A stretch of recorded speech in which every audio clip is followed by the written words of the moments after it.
ఈ ప్రపంచం ప్రకృతి ధర్మానికి లోబడి మనుగడ సాగిస్తున్నది. భూమి మీద ఉనికిలో ఉన్న కోటాను కోట్ల జీవరాశులలో మానవ జాతి కూడా ఒకటి. మనిషి వైజ్ఞానికంగా ఎంత ప్రగతి సాధించినా ప్రకృతి ధర్మానికి అతీతంగా జీవించడం అసాధ్యం. ఈ సత్యం మరిచిన మనిషి తాను కూర్చున్న కొమ్మను తానే నరుక్కున్నట్లు తన మనుగడకు ఆధారమైన ప్రకృతిని తానే నాశనం చేస్తున్నాడు. మొట్టమొదట ఈ భూగోళం నిండా నీళ్లు చెట్లు మాత్రమే ఉండేవి అధ్యక్ష. మనిషి మొదట తన జీవనాధారం కోసం చెట్లను నరకడం ప్రారంభించాడు. భూమిని చదును చేశాడు. వ్యవసాయ క్షేత్రాలను ఆవాసాలను అభివృద్ధి చేసుకున్నాడు. ప్రకృతి ఇచ్చే ఫలాల మీద ఆధారపడి మానవ జీవనం సాగింది. నాగరికత పెరిగే కొద్దీ మనిషి ప్రకృతి సూత్రాలతో సమన్వయం కోల్పోయాడు. విచక్షణ రహితంగా పర్యావరణ విధ్వంసానికి పాల్పడ్డాడు.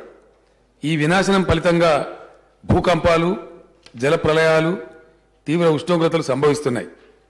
నదీ నదాలు అదృశ్యమవుతున్నాయి. కాలుష్యం కాటుకు జనావాసాలు విలవిల్లాడుతున్నాయి. మంచినీటి కోసం, స్వచ్ఛమైన గాలి కోసం మనిషి అల్లల్లాడుతున్నాడు. ప్రకృతి విధ్వంసం వల్ల కలిగిన దుష్పరిణామాలను అనుభవపూర్వకంగా తెలుసుకున్న తర్వాత పర్యావరణ పరిరక్షణ అవసరాన్ని నేడు ప్రపంచ వ్యాప్తంగా అన్ని దేశాలు గుర్తిస్తున్నాయి. ఈ భూమి మీద 33% పచ్చదనం ఉంటేనే ప్రకృతి సమతౌల్యం సాధ్యం. కానీ ఈరోజు మన దేశంలో ఆ స్థాయిలో పచ్చదనం లేదు. క్లైమేట్ రియాలిటీ ప్రాజెక్ట్ అనే సంస్థ ప్రపంచవ్యాప్తంగా చేసిన సర్వే ప్రకారం కెనడాలో అత్యధికంగా సగటున ఒక మనిషికి 8,953 చెట్లుంటే రష్యాలో 4,461 చెట్లున్నాయి. అమెరికాలో 716 చెట్లు పర్ క్యాపిటా ఉంటే చైనాలో 102 చెట్లు ఉన్నాయి. అంటే భూమి మీద ప్రతి మనిషికి సగటున 422 చెట్లున్నాయి. ఇది global average sir, 422 per capita. మన భారతదేశంలో మాత్రం మనిషికి సగటున 28 చెట్లు మాత్రమే ఉన్నాయి. దీన్ని బట్టి పర్యావరణ విషయంలో మన దేశం ప్రమాదం అంచనా ఉందని వేరే చెప్పే అవసరం లేదు. ఇక మన రాష్ట్రం విషయానికి వస్తే గొప్ప అటవీ సంపద ప్రకృతి తెలంగాణకు వరంగా ఇచ్చింది.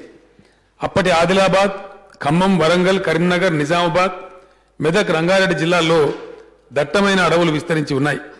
తెలంగాణలో 26,903 చదరపు కిలోమీటర్ల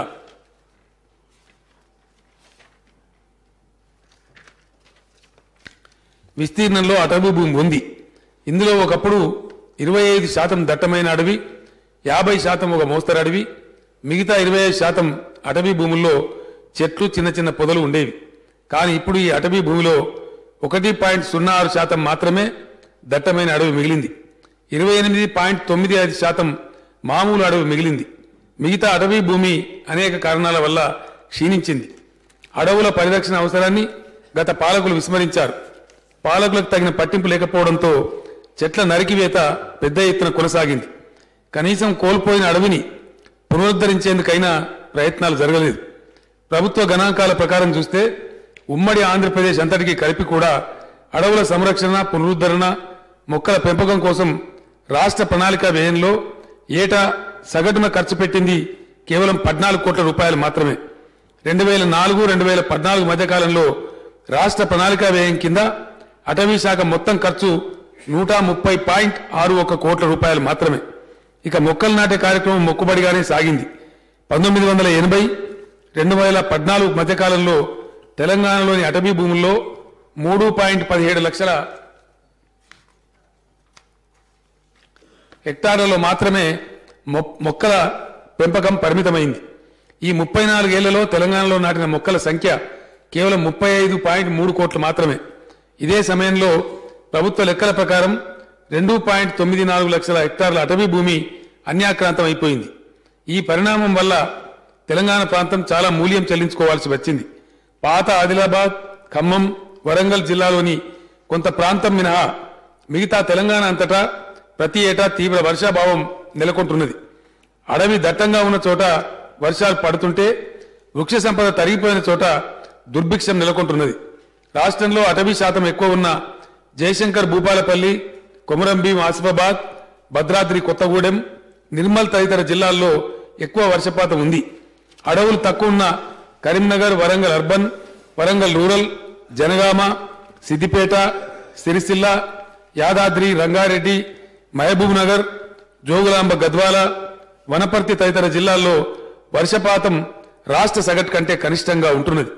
జిల్లా విస్తీర్ణంలో 10% కూడా అడవి లేని కరీంనగర్, గద్వాల, హైదరాబాద్, జనగామ, వరంగల్ రూరల్, వరంగల్ అర్బన్, సూర్యాపేట, యాదాద్రి, వనపర్తి, సంగారెడ్డి, రంగారెడ్డి, మహబూబ్ నగర్, మేడ్చల్, నల్లగొండ జిల్లాల్లో పరిస్థితి విషమంగా ఉంది. రానున్న రోజుల్లో ఈ జిల్లాలు ఎడారి వాతావరణాన్ని తలపించేంతగా మారిపోయే ముప్పు పొంచి ఉంది. 30% లోపే అటవీ విస్తీర్ణం కలిగిన ఖమ్మం, పెద్దపల్లి, వికారాబాద్, సిరిసిల్ల, జగిత్యాల, మెదక్, నిజామాబాద్, కామారెడ్డి జిల్లాలు కూడా పైన చెప్పిన జిల్లాల పరిస్థితికి దిగజారే ప్రమాదం స్పష్టంగా కనిపిస్తున్నది. విచక్షణారహితంగా వనాలను విధ్వంసం చేయడంతో వన్యప్రాణుల స్థితి అగమ్యగోచరంగా మారింది. అడవే ఆవాసంగా బతికే జంతుజాలం ఆ అడవి నశించడంతో ఆహార అన్వేషణలో జనావాసాలపై పడుతున్నాయి. ఇవాళ వ్యవసాయ రంగాన్ని పట్టిపీడిస్తున్న సమస్యల్లో కోతుల బెడద ఒకటి. ఇందుకు నిందించాల్సింది మూగజీవాలను కాదు, పూర్తిగా ఇది మానవ తప్పిదం అని గ్రహించాలి. సరిదిద్దుకునే మార్గాలు వెతకాలి. ప్రమాద గంటికలు మోగుతున్న ఈ దశలోనైనా మనందరం మేల్కొనకపోతే సంభవించనున్న తీవ్ర విపత్తుకు మనమే బాధ్యులం అవుతాం. ఈ నేపథ్యాన్నంతా దృష్టిలో పెట్టుకుని తెలంగాణ ప్రభుత్వం తెలంగాణకు హరితహారం అనే బృహత్తర కార్యక్రమానికి శ్రీకారం చుట్టింది. పచ్చదనాన్ని పెంచేందుకు ప్రపంచవ్యాప్తంగా జరిపిన గొప్ప ప్రయత్నాల్లో తెలంగాణకు హరితహారం 3వ అతిపెద్ద మానవ ప్రయత్నం. మొదటి ప్రయత్నం చైనాలో జరిగింది. అక్కడ గోబీ ఎడారి విస్తరణ నిలుపుదల చేసేందుకు యావత్ ప్రజానీకం పూనుకుని 4500 కిలోమీటర్ల పొడవున మొక్కలు నాటి గ్రీన్ వాల్ ఆఫ్ చైనాను నిర్మించారు. రెండవ అతిపెద్ద ప్రయత్నం బ్రెజిల్లో జరిగింది. అమెజాన్ నదీ తీరంలో ఉన్న అడవిని పరిరక్షించడం కోసం 1 బిలియన్ ట్రీస్ ఫర్ అమెజాన్ అనే పేరుతో 100 కోట్ల మొక్కల పెంపకం జరిగింది. ఈ రెండు ప్రయత్నాలను మించిన ప్రయత్నం ఈరోజు తెలంగాణకు హరితహారం పేరుతో మన రాష్ట్రంలో జరుగుతున్నది. రాష్ట్రంలో పచ్చదనాన్ని 33% పెంచాలన్నది హరితహారం లక్ష్యం. తెలంగాణ వ్యాప్తంగా 230 కోట్ల మొక్కలు నాటడం ధ్యేయంగా పెట్టుకున్నాం. 120 కోట్ల మొక్కలను గ్రామాలు, పట్టణాల్లోని బాటల వెంట, ఖాళీ ప్రదేశాల్లో, చెరువు గట్ల మీద, కాలువల దరుల వెంట, పొలం గట్ల మీద, ప్రభుత్వ, ప్రైవేటు సంస్థల ప్రాంగణాలలో, కాలనీలలో ప్రతి ఇంటిలో నాటుతున్నాం. అటవీ ప్రాంతంలో సరైన సంరక్షణ లేక ఎదగలేకపోతున్న 100 కోట్ల మొక్కలను తిరిగి పెంచేందుకు వివిధ చర్యలు తీసుకుంటున్నాం. హెచ్ఎండిఏ మరియు జీహెచ్ఎంసీ పరిధిలో 10 కోట్ల మొక్కలు నాటుతున్నాం. 2015 జూలై 3న ప్రారంభమైన ఈ కార్యక్రమంలో భాగంగా మొదటి ఏడాది 15.86 కోట్లు, ఈ ఏడాది 31.67 కోట్ల మొక్కలు నాటాం. వచ్చే ఏడాది మరో 40 కోట్ల మొక్కలు నాటడానికి ఏర్పాట్లు చేస్తున్నాం. ప్రతి గ్రామంలో సగటున 40,000 మొక్కల చొప్పున. అధ్యక్ష, గౌరవ శాసనసభ్యులు ఇది తీవ్రంగా పరిగణించాలని మనవి చేస్తా ఉన్నా. నేను మళ్ళా ఒకసారి చెప్తా ఉన్నా, ప్రతి గ్రామంలో సగటున 40,000 మొక్కల చొప్పున ప్రతి అసెంబ్లీ నియోజకవర్గంలో 40 లక్షల మొక్కలు నాటే కార్యక్రమం పెద్ద ఎత్తున అమలు అవుతున్నది. కల్లుగీత వృత్తిని కాపాడేందుకు 5 కోట్ల ఈత మొక్కలు చెరువు గట్ల మీద నాటే కార్యక్రమం జరుగుతున్నది. ఈ ఏడాది దాదాపు 50 లక్షల ఈత మొక్కలు నాటాం. మొక్కలు నాటడంతోనే బాధ్యత తీరిపోదు. మొక్కలు నాటడంతోనే బాధ్యత తీరిపోయిందని ప్రభుత్వం భావించడం లేదు. నాటిన మొక్కలకు నీరు పోసేందుకు, కాపాడేందుకు కూడా చర్యలు తీసుకున్నాం. 3200 ట్యాంకర్లతో మొక్కలకు నీరు పోయిస్తున్నాం. జిల్లా కలెక్టర్ల ఆధ్వర్యంలో గ్రామ పంచాయతీలు, మున్సిపాలిటీలలో మొక్కల సంరక్షణ కొనసాగుతున్నది. అటవీ భూముల్లో నాటిన మొక్కల పరిరక్షణ బాధ్యతను అటవీ శాఖ నిర్వర్తిస్తున్నది. తెలంగాణ ఏర్పడే నాటికి గత 35 సంవత్సరాల్లో నాటిన మొక్కలు 35 కోట్లని ప్రభుత్వ లెక్కల్లో ఉంది. మా ప్రభుత్వం ఏర్పడిన తర్వాత కేవలం 2.5 ఏళ్లలో నాటిన మొక్కలే 47.98 కోట్లు. గడచిన 35 ఏళ్లలో 3.17 లక్షల హెక్టార్ల అటవీ భూమిలో అడవి పునరుద్ధరణ కోసం ప్రయత్నాలు జరిగితే ఈ 2.5 ఏళ్లలో 4.31 లక్షల హెక్టార్లలో ప్లాంటేషన్ జరిగింది. మొక్కలను ఎక్కడికక్కడ అందుబాటులో ఉంచేందుకు రాష్ట్ర వ్యాప్తంగా 4000 నర్సరీలను అభివృద్ధి చేశాం. ఈ రోజున రాష్ట్రంలో సగటున 2 గ్రామాలకు ఒక నర్సరీని అందుబాటులోకి తేగలిగాం. నిర్లక్ష్యానికి గురైన అటవీ శాఖను విస్తృతపరిచి బలోపేతం చేసే దిశగా సమగ్ర చర్యలు చేపట్టాం. బడ్జెట్లో నిధుల కేటాయింపును, ఉద్యోగుల సంఖ్యను పెంచాం.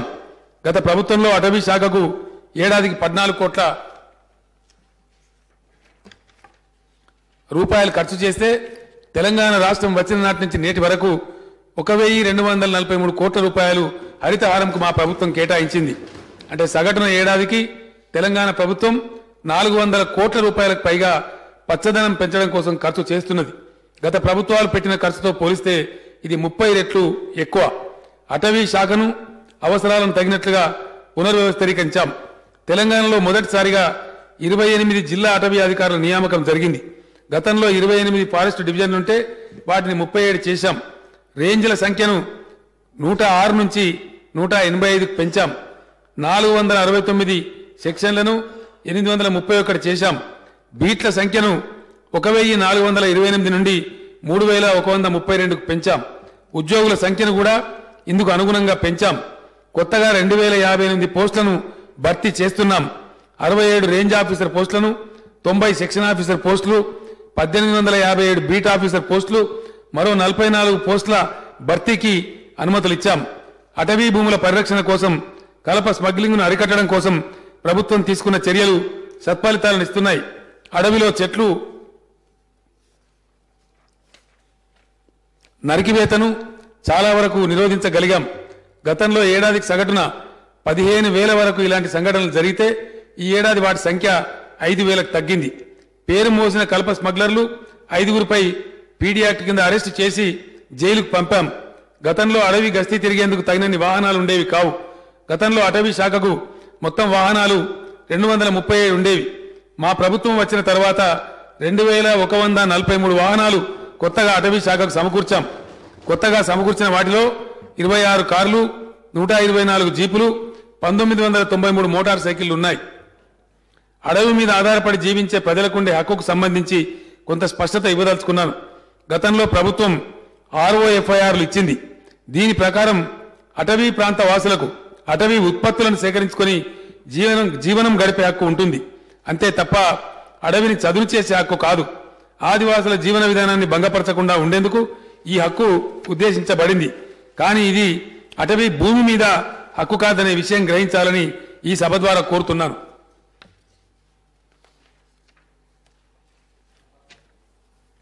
తెలంగాణకు హరితహారం యాంత్రికంగా జరిగే ప్రభుత్వ కార్యక్రమం వలె కాకుండా ప్రజల భాగస్వామ్యంతో ఒక హరిత ఉద్యమంగా సాగుతున్నది.